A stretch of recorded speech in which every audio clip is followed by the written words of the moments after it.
नमो बुद्धाय, नमो धम्माय, नमो संघाय।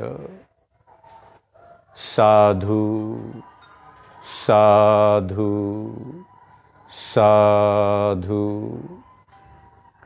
प्रिय सद्धमातीत धम्मश्रावक श्राविका, धम्मपिपासु, दिशादर्शक, प्रिय सद्धमातीत सज्जन हो।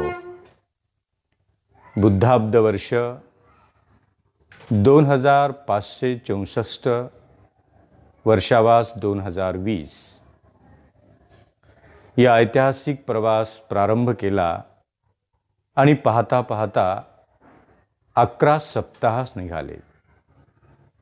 या 11 सप्ताहामध्ये अनेक विषयावरती दीर्घगंभीर चर्चा केली।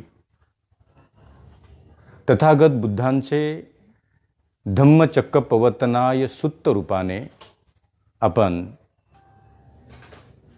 साध्या सोप्या आणि सुविख्यात शब्दामध्ये मांडणी करण्याचा प्रयत्न केला। तथागत बुद्धांचा पहिला धम्मोपदेश, तथागत बुद्धांचा पहिला निसर्गाशी झालेला संवाद, पंचवर्गीय भिक्खूंना दिलेला आणि प्रकाशित केलेला बुद्धांच्या दुःखमुक्तीचा मार्ग काय 2564 वर्षानंतर तो आजही तेवढाच उपयुक्त आहे। या सत्याला आजच्याही काळात आविष्कारित रूपाने समजून घेताना सुविख्यात शब्दामध्ये त्याची मांडणी केली आणि 4 आर्य सत्य, चत्तारी आर्य सत्यानी समजून घेतले। त्या प्रत्येक 4 आर्य सत्याचा अर्थ, उद्देश आणि प्रभाव आपल्यापर्यंत पोहोचला आणि विशेष रूपाने आज 4थ्या आर्य सत्यातला दुःखमुक्तीचा जो मार्ग आहे, त्या मार्गाची चर्चा स्वयं बुद्धांनी केली। आणि तो मार्ग कोणता आहे तर बुद्ध म्हणतात अरिय अथांगिको मग्गो। या 8 अंगाने युक्त असलेल्या अरिय अथांगिको मग्गो या ऐतिहासिक प्रवासामध्ये आपण सर्वजण दुःखमुक्त होऊ शकतो। त्या पंचवर्गीय भिक्खूंच्या सहवासातले बुद्धांचा झालेला संवाद आणि त्या संवादातून तयार झालेलं बुद्धांचं अत्यंत प्रभावशाली धम्मचक्कपवतनाय सुत्त, आज त्यातले 3 अंग आपण आतापर्यंत पाहिले आहेत। सम्मा दिठ्ठी, सम्यक दृष्टी, सम्मा संकप्प, सम्यक संकल्प, सम्मा वाचा, सम्यक वाणी आणि आज 11व्या भागामध्ये आपण पाहत आहोत सम्मा कमंतो, सम्यक कर्मांत। तथागत बुद्ध आणि त्यांच्याद्वारा विश्लेषित केलेला आर्य अथांगिको मग्गोतला सम्मा कमंतो हा थेट मनुष्य जीवनाच्या कर्माशी संबंधित असलेला भाग आणि साधारणतः निसर्गातला प्रत्येक मनुष्य सत्व त्याच्या सुखाची परिभाषा त्याच्या कर्माशी जोडतो आणि बुद्धांनी सुद्धा मनुष्याच्या दुःखमुक्तीचे सत्य त्याच्या कर्माशी जोडले आहे। सम्मा कमंतो सुख उत्पत्तीचा मार्ग, मिथ्या कमंतो दुःख निर्मितीचा मार्ग आणि जगाच्या पाठीवरती मनुष्य म्हणून सुख कोणास नको आहे। निसर्गातला प्रत्येक जण सुखाच्या प्रती प्रत्येक क्षणी, प्रत्येक मोमेंटला मला सुख हवं आहे आणि तो त्या सुखाचा शोध घेत आहे. आणि तो सुखाचा शोध घेताना त्याच्याकडून अनंत कर्म घडत आहेत.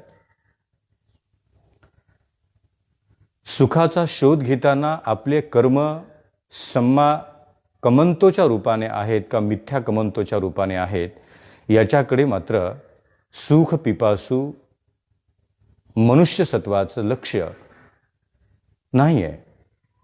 आणि म्हणून बऱ्याच मिथ्या मार्गामध्ये जाऊनही व्यक्ती सुखाची अपेक्षा करतो. बुद्ध म्हणतात, जिथे मार्गच चुकला, जिथे सम्यक मार्गाचा कोणताच अवशेष दिसून येत नसेल, तर सुखाची प्राप्ती होईलच असा दावा करणे मोठे कठीण आहे. आणि मग बुद्ध म्हणतात, वाचाय सवरो साधु साधु, कायेन सवरो साधु साधु, वाचा काया सवतो सुरतं, साधु साधु भिक्कुनो दुःखमुक्तं. भिक्कुनो, तुमची वाणी आणि तुमची काया जिथे कर्म उत्पत्ती होते तिथे समरो म्हणजे संयमित राहणे, संरक्षित राहणे, ताब्यात राहणे. कायेन सवरो साधु साधु, कर्माचा संबंध थेट कायेशी जोडलेला आहे. की मी जे काही कर्म करत आहे ते प्रत्येक कर्म माझ्या कायेपासून घडत आहेत. वाचाय सवरो, वाचेपासून घडत आहेत. आणि तिसरं मनसा सवरो, मनापासून घडत आहे. कायेन सवरो साधु साधु, वाचाय सवरो साधु साधु, मनसा सवरो साधु साधु, संवत्त सवरो साधु साधु, भिक्खू दुःखंतिता. भिक्खूनो, दुःखाचा अंत करण्यासाठी समग्र जीवन प्रवासामध्ये तुम्ही काया, वाचा आणि मन या तिन्ही कर्मस्त्रोत उत्पन्न होणाऱ्या क्षणाला, जागेला संरक्षित करणे अत्यंत साधुकारक आहे, साधुकारक आहे. काय माझी काया संरक्षित आहे? माझे शरीर संरक्षित आहे? माझी काया आणि माझे शरीर दररोजच्या जीवन व्यवहारामध्ये समाकमंतो रूपाने कार्यरत आहे? बुद्ध म्हणतात की आपल्या कर्माला आपणच पाहावे. आपले कर्म परिशुद्ध आहे किंवा अपरिशुद्ध आहेत याचा कोणताही भाग निसर्गातल्या अन्य कोणालाही विचारू नका. कारण तुमच्या कर्माची उत्पत्ती, कर्मविपाक, कर्माचा उद्घोष आणि कर्माचे परिणाम हे पूर्णतः व्यक्तिगत स्वरूपात असल्यामुळे आपल्या कर्माच्या बद्दलची पूर्णतः सत्यता केवळ आपल्यालाच माहिती आहे.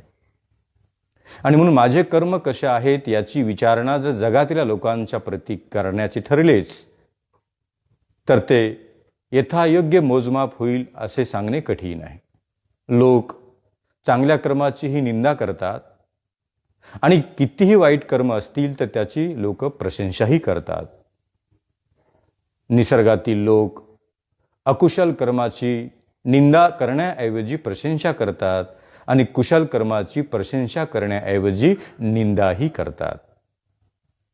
माझे कर्म कुशल आहे की अकुशल या प्रकारचे परिमाण आणि मोजमाप हे मलाच ज्ञात आहे.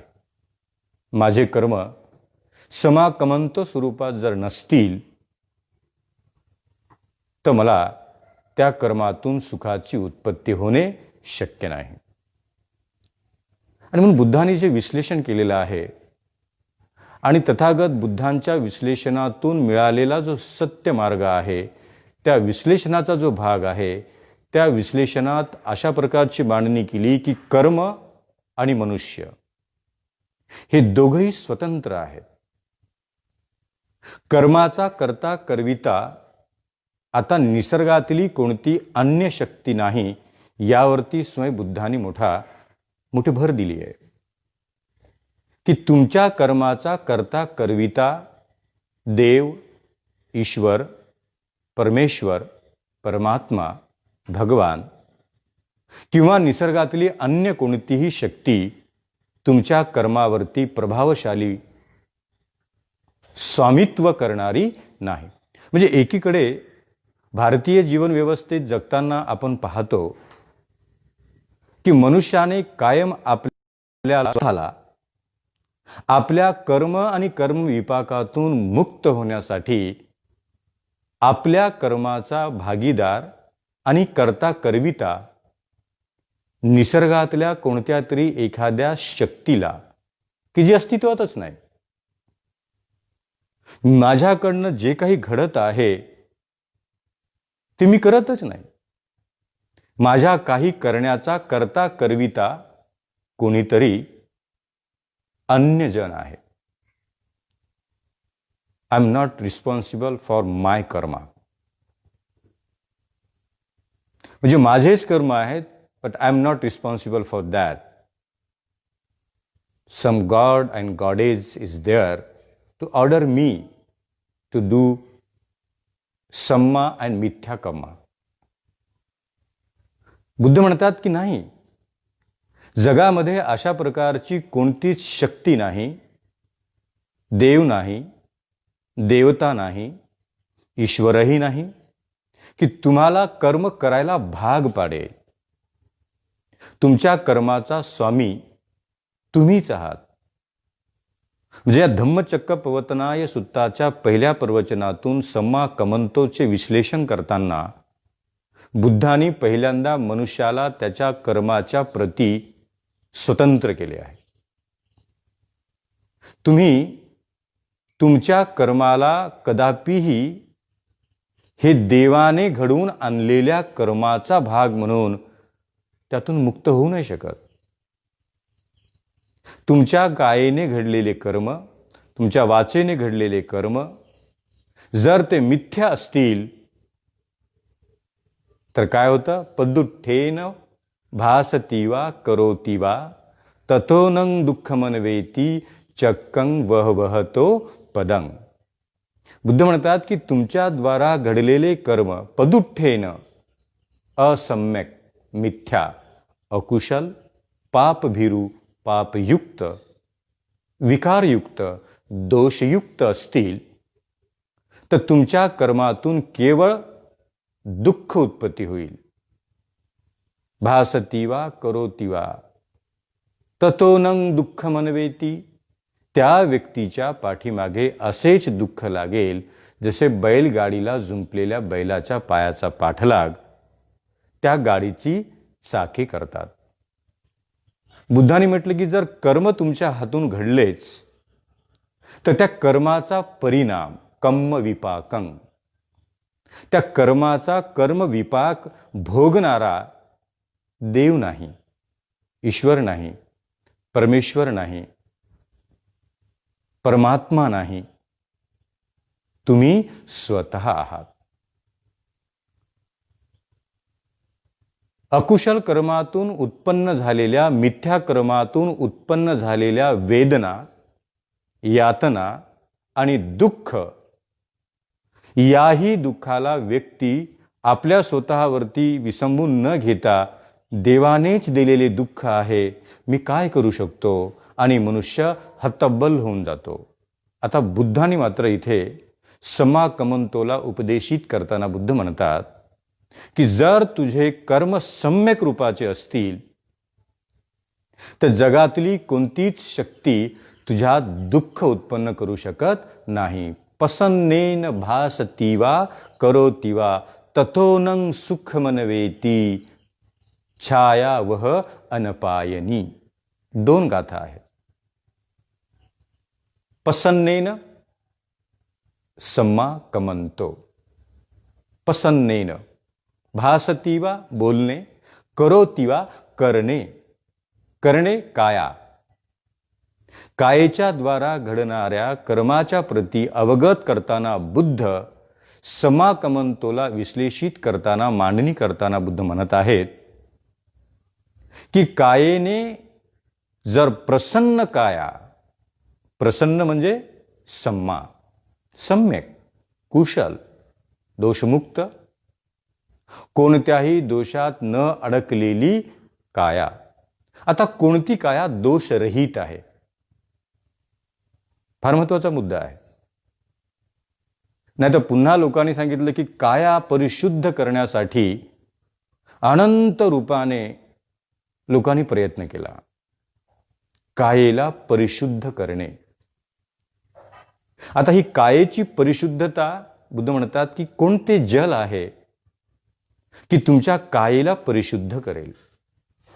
गंगाजल आहे, हिमालयातलं जल आहे, का विद्यमान काळात विज्ञानाने शोध लावून तयार केलेल्या विविध सुगंधातलं जल आहे? कोणतं जल आहे की तुमच्या कायेला परिशुद्ध करेल? कायेला परिशुद्ध करण्यासाठी बुद्ध म्हणतात या जगामध्ये ना गंगेचं जल आहे, ना हिमालयातलं जल आहे, ना पवित्र जल म्हणून कोणत्या देव देवतेचं जल आहे. काया तेव्हाच परिशुद्ध होईल जेव्हा तुमच्या कायेच्या द्वारा सम्मा कमंतोचे कर्म निरंतर केल्या जातील. जर मिथ्या कमंतोमध्ये तुमची काया अडकली असेल आणि कायेने 3 प्रकारचे दोष घडत असतील, 3 प्रकारचे दोष, काया दोष. एक आहे हत्या करणे, हत्या. दुसरा आहे चौर्य कर्म करणे आणि तिसरा आहे व्याभिचार करणे. सम्मा कमंतो या एका सिद्धांताला पालन करणाऱ्या माणसाच्या हातून निसर्गातल्या कोणत्याही सत्वाबद्दल, प्राण्याबद्दल, चराचरातील जीवसृष्टीबद्दल, त्या जीवसृष्टीला दुःख देण्याची कोणतीच चेतना उत्पन्न होत नाही. अहिंसा. पाता हाम करणे, पानातिपाता म्हणजे निसर्गातल्या उपलब्ध असलेल्या ज्याला जीव आहे अशा कोणत्याही जीवसृष्टीला माझ्याकडून कोणतीही हानी होणार नाही, पाता होणार नाही, याचा आम्ही पूर्णतः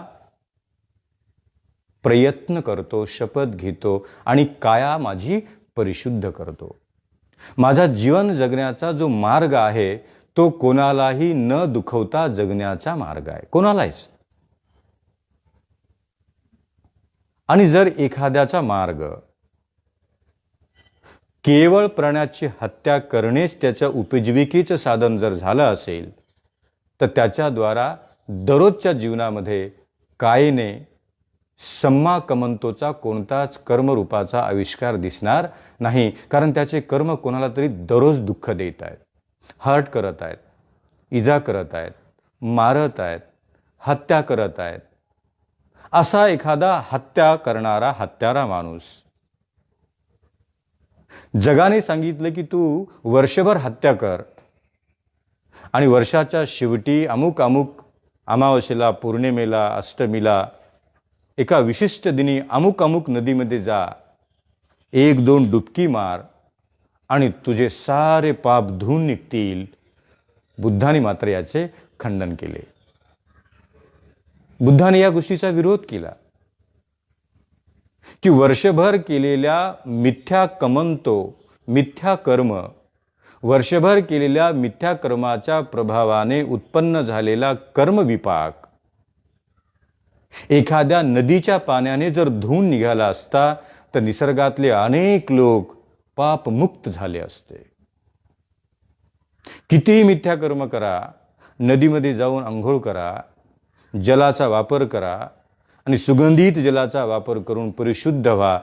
बुद्ध म्हणतात की असे जर झाले असते तर जग अद्यापर्यंत कर्मदोषाच्या दुःखामध्ये प्रवासित झालेच नसते. कायेला परिशुद्ध करणारे जगामध्ये भौतिक जलाचा आविष्कार कोणताच नाही की त्याने भौतिक काया शुद्ध होईल. त्यासाठी दररोज आंघोळ करतो, स्नानशुद्धी करतो, फ्रेश होतो. निसर्गातला आलेला सारा काही मल काढून टाकण्यासाठी बुद्ध म्हणतात की ती अवस्था दररोजचीच आहे. पण जर कोणी मिथ्या कर्माच्या अधीन जाऊन कायेने विशिष्ट प्रकारचे अनंत पापकर्म करतो आणि परिशुद्ध होण्यासाठी नदीच्या जलाचा वापर करतो आणि सांगतो निसर्गाला, देवाला, परमेश्वराला की मी अमुक अमुक नदीमध्ये आंघोळ करून आलो, आता सारे माझे पाप धुवून निघाले. भिक्खूंनो, तुमच्या कायेला परिशुद्ध करणारे कोणतेच जल या निसर्गात उपलब्ध नाही. तुमच्या कायेने एखादे चौर्य कर्म घडले. चौर्य कर्म म्हणून बुद्धाने म्हटलं अदिन्ना दाना वेरमणी, चोरी तर सोडूनच द्या. तुमच्या कायेने नित्य नियमाने घडणारा दुसरा कायेचा दोष की जो समाकमंतोपासून तुम्हाला दूर घेऊन जातो, तो समाकमंतोपासून दूर घेऊन जाणारा जो संस्कार आहे तो आहे न दिलेल्या स्वीकाराचा. अदिन्ना, दिन्ना दिलेले, म्हणजे न दिलेले, स्वीकारण्यापासून अलिप्त राहणे. ही जी काया आहे या कायेमध्ये कोणत्याच अशा गोष्टीचा लोभ उत्पन्न होत नाही की जी गोष्ट माझ्यासाठी नाही, माझी नाही, मला कोणीतरी हात उचलून दिलेली नाही, त्याचा मी स्वीकार करणार नाही. लोभमूलक चित्त उत्पन्न झाले आणि न दिलेली वस्तू, न दिलेलं धन, न दिलेली संपत्ती, न दिलेला कोणताही घटक जर मी स्वीकारलाच तर बुद्ध म्हणतात भिक्खूंनो, चौर्य कर्म आहे. आणि म्हणून पहा, तुम्ही भिक्खूंच्या समोर तुम्ही जर पंचपक्वान्नाचं ताट बनवून वाढलं आणि तुम्ही उचलून ते दिलंच नाही, आदिवासे तुनो भन्ते भोजनं परिकप्पितं अनुकंपं उपादाय पतिगन्हा तू मुत्तमं, असं म्हटलंच नाही, तर समोर नेऊन ठेवलेल्या ताटाला सुद्धा स्पर्श करण्याचा अधिकार भिक्खूंनो नाही तुम्हाला. कारण ते तुम्हाला उचलून दिलेले नाही. म्हटले नाही आदिवासे तुनो भन्ते भोजनं परिकप्पितं अनुकंपं, हे भन्ते, हे भोजन तुमच्यासाठी आहे, आमच्यावरती अनंत अनुकंपा करा आणि मी दिलेल्या भोजनाचा स्वीकार करा. तुम्ही विचार कराल की ताट समोर नेऊन ठेवलं हे तुमचंच आहे. बुद्धाने अनुमती दिली नाही.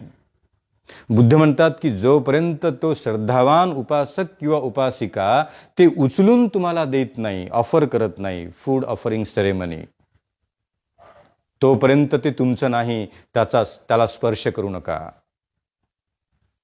तुम्ही निर्जन जंगलातून चालत आहात, माझ्या पाठी तुम्हाला दिसते पूर्ण निर्जन जंगल आहे, घनदाट जंगल आहे, झाडे झुडपे आहेत, आणि तुम्ही त्या निर्जन जंगलाच्या मधोमध एकटेच चालत आहात, एकटेच प्रवास करत आहात. आणि अचानकच तुम्हाला त्या रस्त्यामध्ये तुम्हाला प्रिय असणाऱ्या फळाचा वृक्ष दिसला, त्याला ओतप्रोत फळेही लागले आणि त्यातलं एक पिकलेलं फळ नेमकंच तुमच्या समोर खाली पडलं. आता इथे कोण आहे? या निर्जन जंगलामध्ये या झाडाचा कोणी स्वामी नाही, कोणी मालक नाही, कोणी अधिपती नाही. त्या झाडाचं फळलेलं खाली पडलेलं फळ उचलताना मला कोणी पाहणारही नाही आणि मला ते फळ खाताना मोठा आनंद मिळेल अशी कल्पना करून भिक्खूंनो, ते जर फळ तुम्ही उचलले आणि लोभमूलक चित्त उत्पन्न होऊन जर तुम्ही ते ग्रहण केले तर तो तुमच्या कायेचा दोष आहे. कायेचा दोष आहे. एकटेच आहात, निर्जन जंगल आहे. तुमच्या आवडीचं फळ तिथे तुमच्या समोर पिकलेल्या अवस्थेत पडलेलं आहे. तुम्ही ते उचललं आणि खायला सुरुवात केली तर मग बुद्ध म्हणतात, भिक्खूनो, तुमच्या कायेचा तो दोष घडला. कारण ते पडलेलं फळ जोपर्यंत कोणी उचलून तुम्हाला देत नाही तोपर्यंत तुमच्या मालकीचे ते नाही. मला कोणी पाहणार नाही म्हणून जर तुम्ही ते कर्म केले तर निसर्गात तुमच्या कायची परिशुद्धता आणि अपरिशुद्धता जगाला कळो अगर न कळो, पण त्या निर्जन जंगलातलं न दिलेलं फळ मी उचलून ग्रहण केलं हे तुमचं मन मात्र तुम्हाला पाहत आहे. काय कर्मविशुद्धी शिकवली बुद्धाने. सम्मा कमंतोच्या प्रवाहात स्वतःला उभे करताना कळत न कळतही तुमच्याकडून तो दोष घडू नये. आणि म्हणून बुद्ध म्हणतात की या निर्जन जंगलामध्ये तुम्हाला हे कर्म करताना जगातल्या कोणत्याच अन्य व्यक्तीने पाहिले नाही, पण तुम्ही स्वतःलाच पाहिले आहे की मी न दिलेलं फळ घेतलं आहे, उचललं आहे, ग्रहण केलं आहे. न दिलेल्या कोणत्याही वस्तूला ती नाही. जर तुम्ही अशा प्रकारच्या न दिलेल्या वस्तूला स्पर्श केला तर तो तुमच्या कायेचा चौर्य कर्मरूपाचा दोष आहे. धन, संपत्ती, ऐश्वर्य, प्रॉपर्टी हे तर सोडूनच द्या.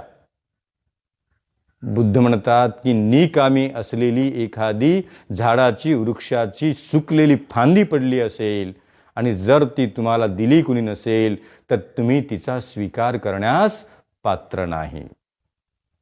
आणि म्हणून प्रत्येक गोष्ट देताना गाथा म्हटलेली आहे.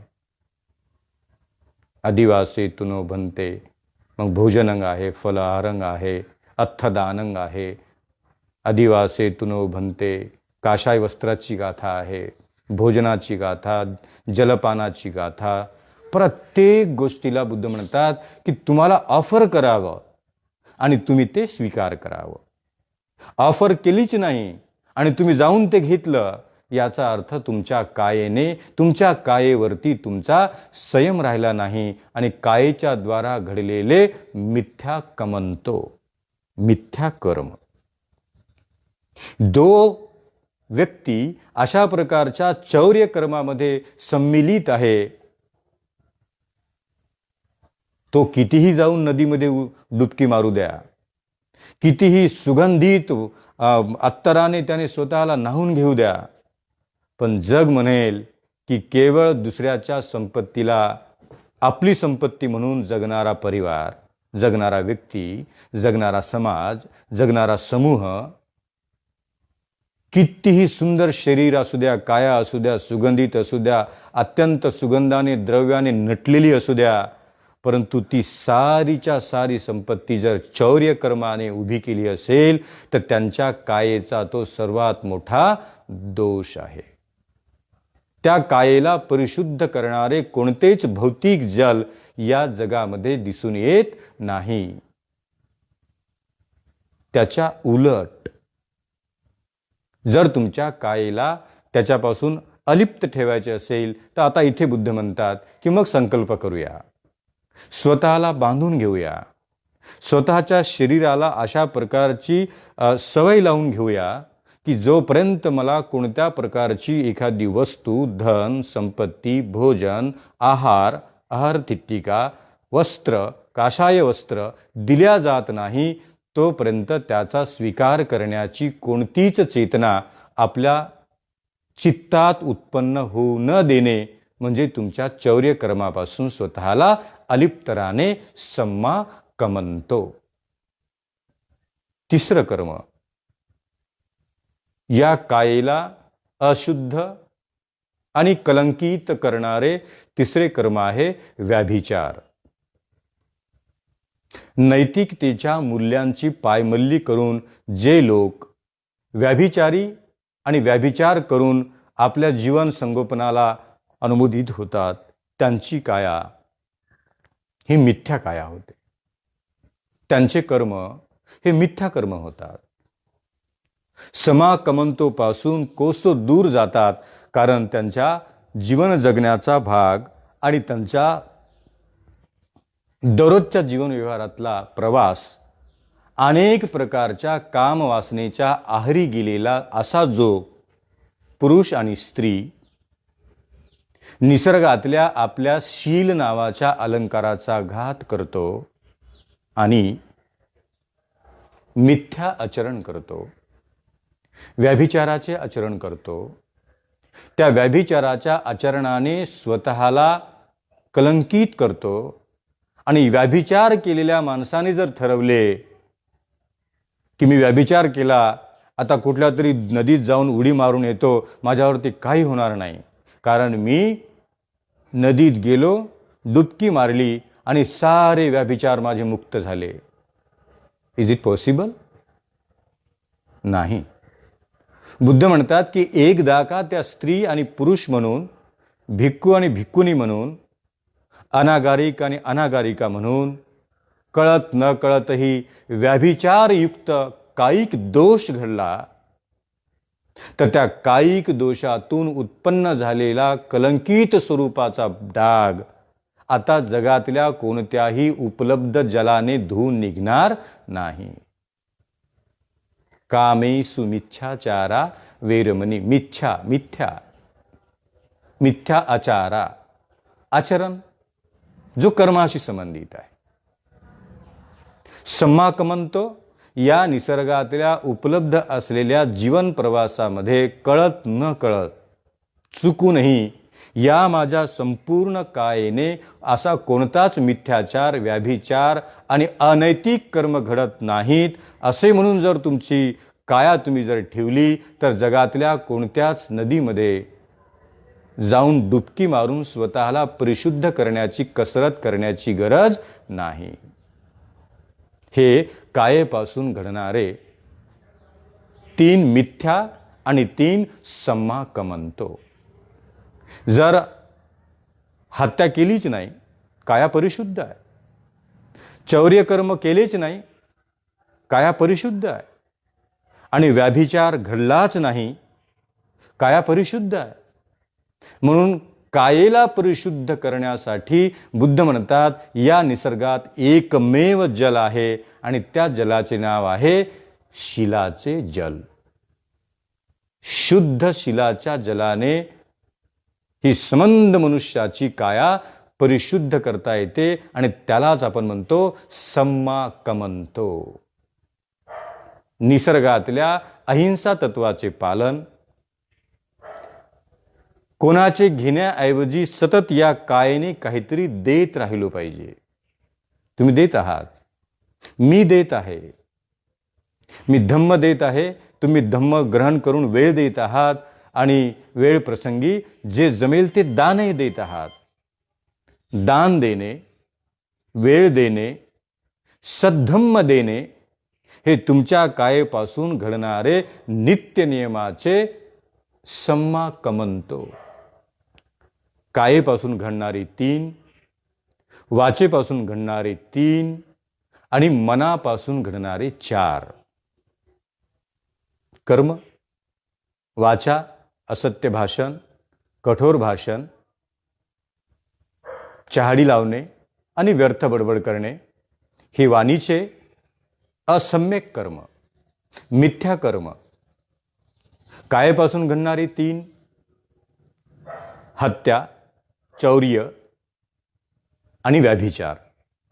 आता मनापासून घडणारे 3 अकुशल मिथ्या कमंतो. राग, द्वेष आणि लोभ. रागयुक्त कर्म, लोभयुक्त कर्म आणि क्रोधयुक्त कर्म. रागातला कर्म, लोभातला कर्म आणि क्रोधातला कर्म तुमच्या समग्र चित्तात उत्पन्न झालेल्या राग, क्रोध आणि लोभाने तुमचं मन पूर्णतः मिथ्या कर्मामध्ये आकर्षित होईल, कलुषित होईल, मलिन होईल. मनसा सवरो साधू साधू संवत्त सवरो साधू साधू भिक्कोनो दुःखंतिती. जसं बुद्धाने म्हटलं वाचाय सवरो कायेन सवरो, आता तिसऱ्यांदा बुद्ध उपदेशित करताना म्हणतात की समाकमंतोकडे प्रवासित होताना आपल्याला सर्वात पहिलं काम करावं लागेल मनसा सवरो साधू साधू. काया आणि वाचेला कंट्रोल करणारा स्वामी, देव, भगवान, परमेश्वर, ईश्वर अशी कोणती अनाकलनीय, अदृश्य आणि निराकार रूपाची शक्ती या निसर्गात नाही. ती पूर्णतः तुमच्या चित्तात उत्पन्न झाली. वाचिक आणि कायिक या दोन कर्माचा प्रभाव बुद्ध म्हणतात संबंध थेट चित्ताशी जोडला गेला आहे, थेट मनाशी जोडला गेला आहे. की हत्या करण्याचा उत्पन्न झालेला पहिला संस्कार चित्तात उत्पन्न होतो.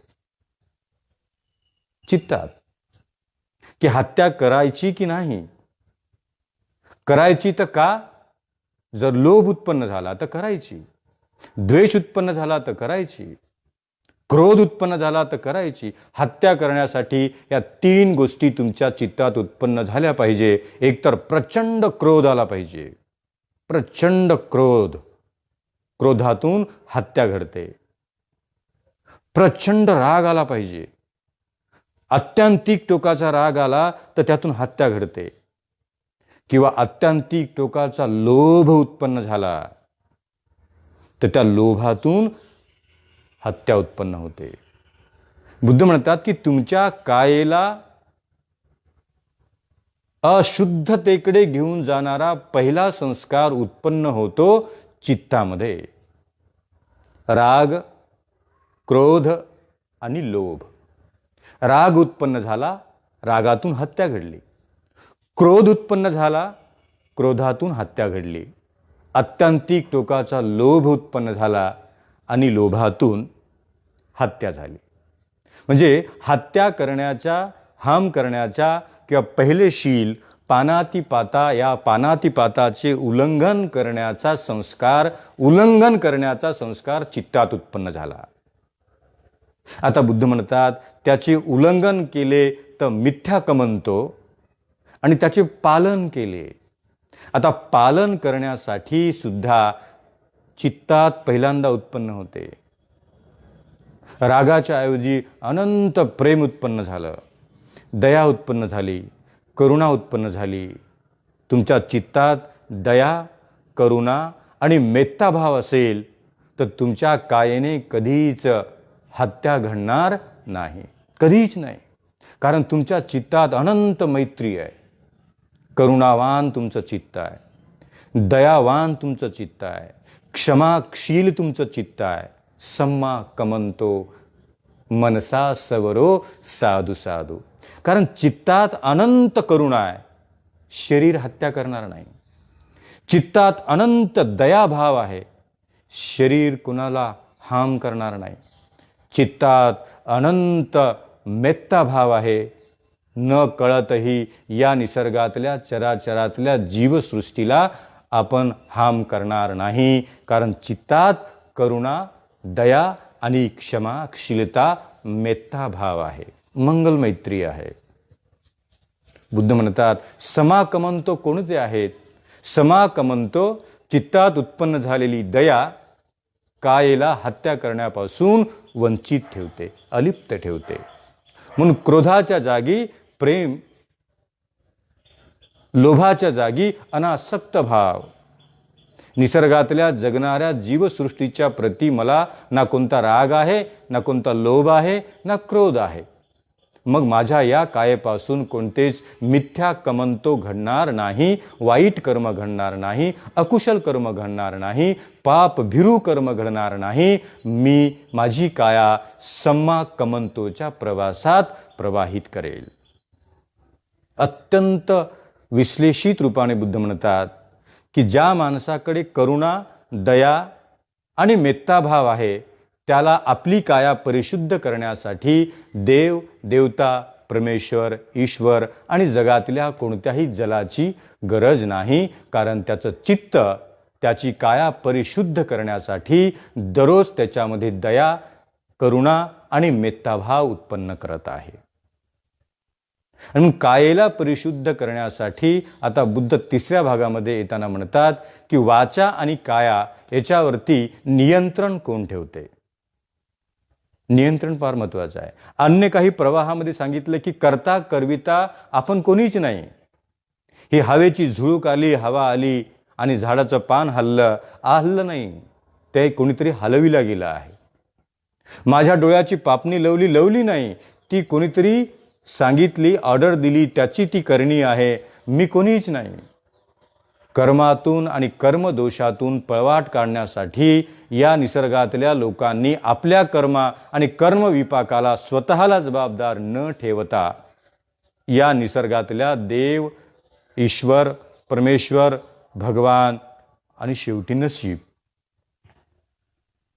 बुद्धांनी मात्र माणसाला स्वतंत्र केला. आणि बुद्ध म्हणतात मनोपुबंग गमा धम्मा मनोसेठा मनोमया. तुमच्या कर्मामध्ये श्रेष्ठ कोण आहे आणि स्वामी कोण आहे, मालक कोण आहे, बॉस कोण आहे? मनोमया. तो स्वतंत्र आहे, त्याचा मालक कोणीच नाही. मनोपुबंग गमा धम्मा मनोसेठा मनोमया. बुद्ध म्हणतात की जे काही तुमच्याकडून कर्म घडत आहेत, कोणते? कुशल अकुशल, मिथ्या आणि सम्मा. मिथ्या सम्यक, सम्यक असम्यक. कोणतेही जरी कर्म आपल्याकडून घडत असतील तर त्या कर्माला प्रमुख कोण आहे? तर बुद्ध म्हणतात मनोपुबंग, मन, चित्त, mind. Mind is boss of your karma. देव नाही, ईश्वर नाही, तुमचंच मन. तुमच्या कर्माला जबाबदार केवळ तुमचे मन आहे, तुमचे चित्त आहे. आणि चित्तात उत्पन्न झालेल्या अकुशल भावातून अकुशल कर्म, अकुशल वाणी, असम्यक वाणी, असम्यक कायेचे कर्म, असम्यक चित्तातले कर्म, असम्यक वाणीचे कर्म आणि या संबंध काया वाचा मनाने सम्मा कमंतोच्या ऐवजी जर मिथ्या कमंताने जागा घेतली तर मनुष्य कदापिही त्याच्या कर्मदोषातून मुक्त होणे शक्य नाही. जगाच्या कोणत्याही पर्वतावर जाऊन त्याने स्नान करू द्या, त्याची काया बाहेरून परिशुद्ध होईल, पण त्याच्या चित्तातले मल कधीच परिशुद्ध होणार नाही. चित्तशुद्धता मार्ग, purification path of my mind, माझ्या स्वतःला परिशुद्ध करणारा मार्ग बुद्धाने जो दिला. Samma kammanto is the finest way to establish the purification path of my mind.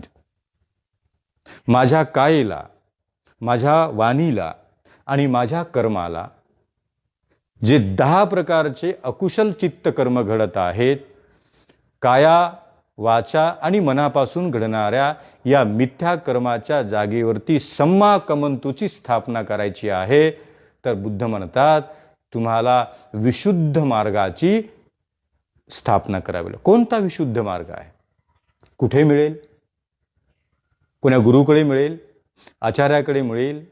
कोणत्या पूजेत मिळेल? आराधनेत मिळेल? साधनेत मिळेल?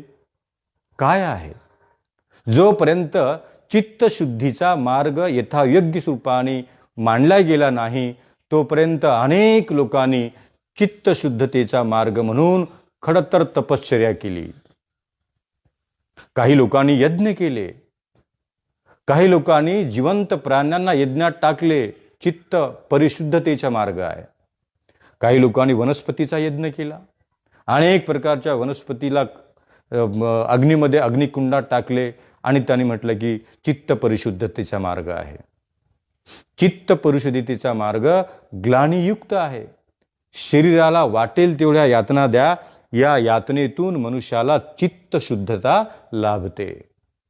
आता इथे बुद्धांनी मात्र या उपलब्ध असलेल्या समग्र चित्तशुद्धतेच्या मार्गावरती अंकुश केला,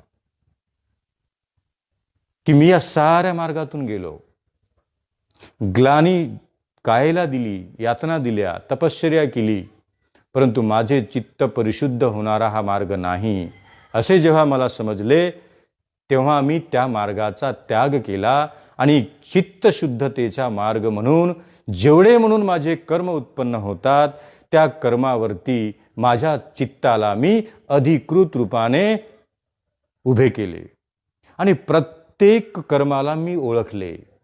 वाणीने मी काय बोलत आहे, वाचाय सबरो साधू साधू. बोलण्याच्या अगोदरच, मुखातून शब्द बाहेर पडण्याच्या मायक्रोसेकंड अगोदर लक्ष ठेवा तुम्ही काय बोलत आहात. एकदा जर तुमच्या बोलण्यातून शब्द बाहेर पडला तो पडला. भात्यातून लावलेला बाण एकदा सुटला तर तो पुन्हा येत नाही, तो लागणारच. शब्दही तसेच आहेत. म्हणून बुद्धाने म्हटलं की वाचाय सवरो साधू साधू. तुमच्या वाचेला परिशुद्ध करणारा जगातला कोणताही दुसरा मार्ग नसून तो आहे स्मृती संप्रजन्य ध्यानयुक्त चित्त. मी काय बोलत आहे, मी कोणाशी बोलत आहे, मी कुठे बोलत आहे. वाणीच्या सम्यक कर्मांताशी जोडलेला संबंध केवळ चित्तच जाणू शकते. समाध होताय, पुढचा शब्द आपण काय बोलणार अंदाज लावू शकतो, पण नेमका काय बोलल्या जातो याची शाश्वती फक्त बोलणाऱ्यालाच आहे. तो अपशब्द आहे, तो कठोर शब्द आहे का, तो व्यर्थ शब्द आहे का, कोणता शब्द आहे. कायेने घडणारे कर्म बुद्ध म्हणतात की शेवटच्या मोमेंटपर्यंत, मायक्रोसेकंड काहीतरी इजा करून एखाद्या सत्वाला मारण्याची द्वेष भावना उत्पन्न झाली, शेवटच्या क्षणापर्यंत चित्त जर जागृत असेल आणि शेवटच्या क्षणी जर चित्त उत्पन्न झालं की नाही ही हत्या घडत आहे माझ्याकडून, तर कदाचित तुम्ही तुमच्या त्या हत्येच्या कर्मापासून स्वतःला अलिप्त ठेवू शकता. मायक्रोसेकंड स्मृती आणि संप्रजन्य चित्त आणि चित्तात उत्पन्न झालेला भाव याला परिचित केल्यानंतर आपण आपल्या सम्मा कमंतोच्या अधिक समीप जाऊ शकतो.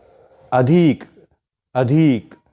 आणि एक वेळ अशी येईल की तुमच्याकडून कोणत्याच प्रकारचे अकुशल कर्म घडणार नाहीत आणि परिशुद्धतेच्या रूपाने कायेचे 3, वाचेचे 4 आणि मनाचे 3 या समग्र कुशल कर्माला 10 कुशल कर्म आणि 10 अकुशल कर्म. अकुशल कर्म हत्या करणे, चोरी करणे, व्याभिचार करणे, खोटे बोलणे, कठोर बोलणे, चहाडी लावणे, व्यर्थ बडबड करणे. आणि मनाचा राग, क्रोध आणि लोभ. चित्तात उत्पन्न झालेले 3, कायेत उत्पन्न झालेले 3 आणि वाणीतून उत्पन्न झालेले 4 ज्यांचा या कर्मावरती कुशल रूपाचा संतुलित ताबा नाही तिथे समाकमंतो घडत नाही. ज्यांचा या चित्तावरती पूर्णतः ताबा आहे, बोलताना अत्यंत धारिष्ट रूपाने तोलामोलाचं बोलतो. लोक म्हणतात वाणी मोठी मधुर आहे. वाणीतून कधीच कठोरता आली नाही, वाणीतून अस्पष्टपणा कधी आला नाही, वाणीतून कधी असत्य वचन आले नाही. वाणी मोठी प्रांजळ, स्पष्ट, मधुर आणि माणसे जोडणारी आहे. तुमच्या वाणीची परिशुद्धता झाली. काया या घराची आणि या माणसाची, या समाजाची आणि या समूहाची मोठी श्रेष्ठ परंपरा आहे की कायेच्या द्वारा यांच्याकडून कोणतेच हत्या सदृश्य कर्म किंवा निसर्गातल्या जीवसृष्टीला हानी पोहोचविण्याचे कर्म घडत नाही. समाज मोठा अहिंसावादी आहे. मग अहिंसावादी आहे याचाच अर्थ करुणा, दया, क्षमा, शीलता आणि अनंत मेत्ताभाव असणारा समूह, व्यक्ती, घर, समाज तुमचा परिचय झाला. तुमच्या सम्यक कर्माची जग प्रशंसा करेल आणि असम्यक कर्माची जग निंदा करेल. आपल्या समूहातले लोक मनाने मोठे परिशुद्ध आहेत. याला फार प्रचंड टोकाचा राग आलेला मी कधीच पाहिले नाही. राग आलाच नाही तर क्रोध कुठून येणार, आणि क्रोध आलाच नाही तर लोभही कुठून येणार. राग, लोभ आणि क्रोधातून मुक्त असलेलं मन जग त्याची प्रशंसा करेल आणि मिथ्या रूपाने निंदा करेल. आणि म्हणून या समग्र कर्माचा स्वामी कोण आहे, हे कोण घडवते, तर अदृश्य आपल्या शरीरातली कोणती शक्ती न घडवता बुद्ध म्हणतात मनोपुबंगमा धम्मा मनोसेठा मनोमया मनसाचे पदुठ्ठेन भासतीवा करोतीवा ततो नंग दुःख मनवेती चक्कं वह वहतो पदं. मळलेलं मन, मळलेली वाणी आणि मळलेली काया याच्यातून केवळ आणि केवळ मिथ्या कमंतोच उदयाला येतील आणि त्या मिथ्या कर्मातून दुःखं मनवेती, केवळ दुःख येईल.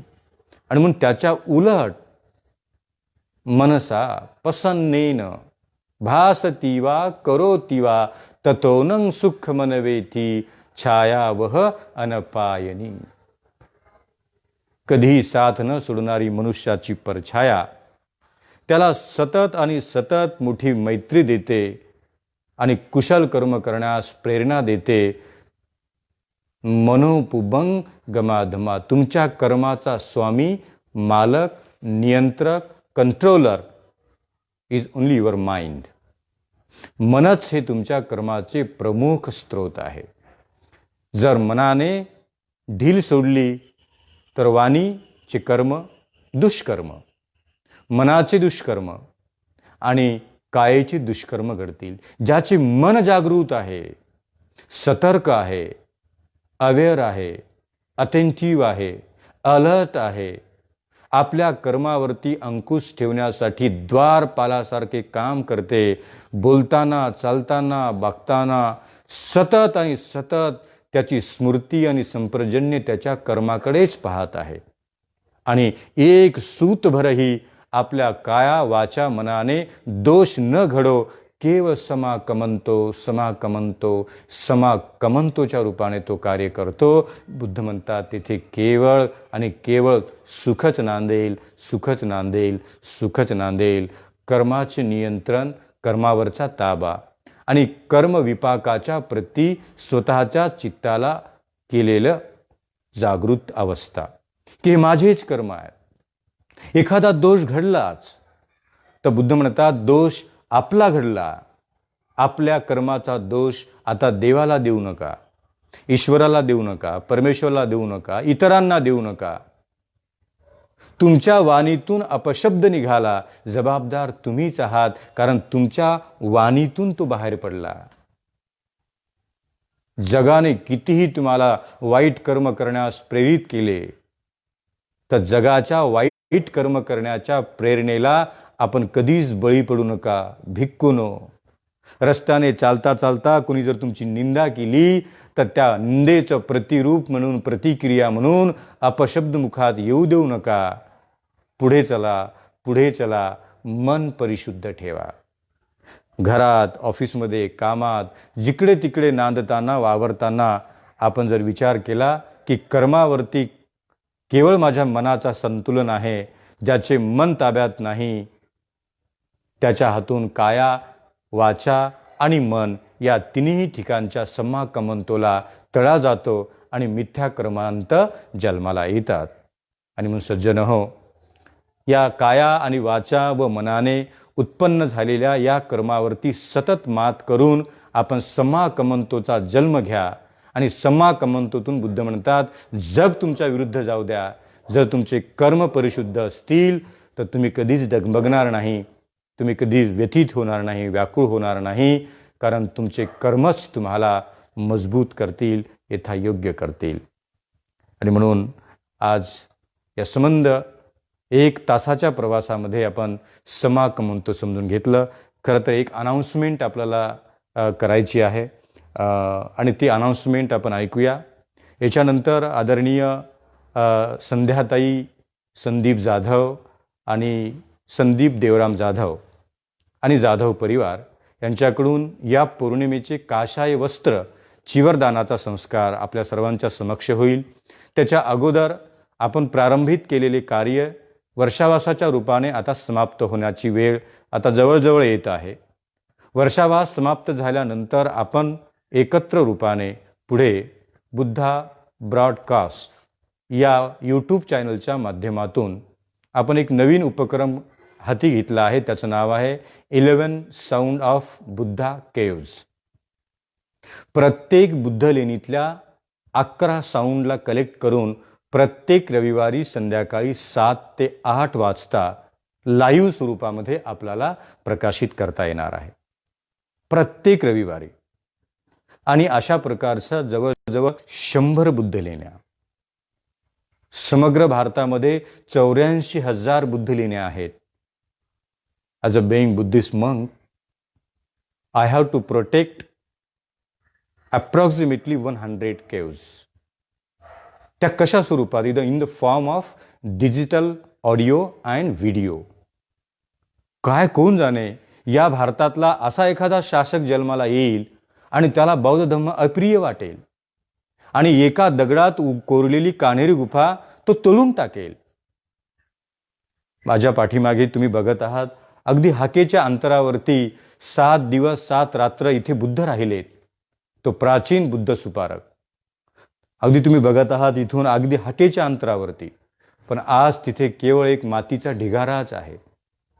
कोण जाणे ह्या खानाखुणा मिटतील, परंतु आपण जर प्रयत्न केला आणि या समग्र 11 साऊंड ऑफ बुद्धा केव्ज या सदराखाली समग्र बुद्ध लेणीच्या पूर्वेला काय, उत्तरेला काय, दक्षिणेला काय, पश्चिमेला काय, दगडाचा प्रकार कोणता, वनस्पतीचा प्रकार कोणता, तिथे येणाऱ्या पक्ष्यांचे प्रकार कोणते, त्याच्या भौगोलिक स्थिती कोणती, दिशा कोणती, दगडाचा प्रकार कोणता, दगडाचे एज कोणते, एक्झॅक्टली या समग्र याच्यावरती शास्त्रीय दृष्टिकोनातून अभ्यास केला जाईल. आणि एका तासाचे एका लेणीचे 11 एपिसोड तयार होणार आहेत.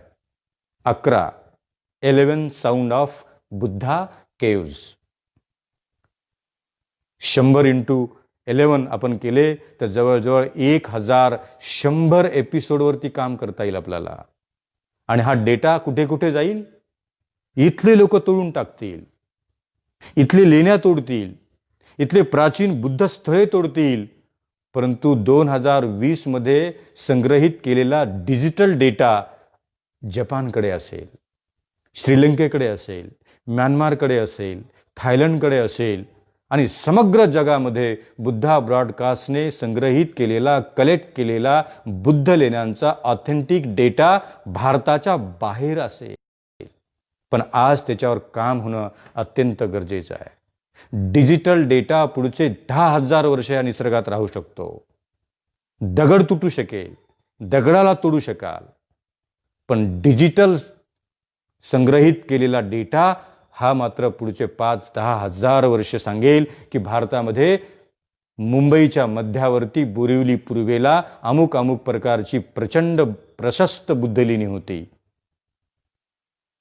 जर शुपारक बुद्धभूमी नाला सुपाराला तुम्ही आलात, माझ्या पाठीमागे गेलात, तर तुम्ही त्या भौगोलिक स्थितीचा त्या डेटातून अभ्यास कराल आणि येथे बुद्धस्तूप होता आणि बुद्ध येथे 7 दिवस 7 रात्र पुण्य सवीरासोबत राहिले आणि त्या बुद्धाच्या पदस्पर्शाने पावन झालेला हा शुपारक इथे होता.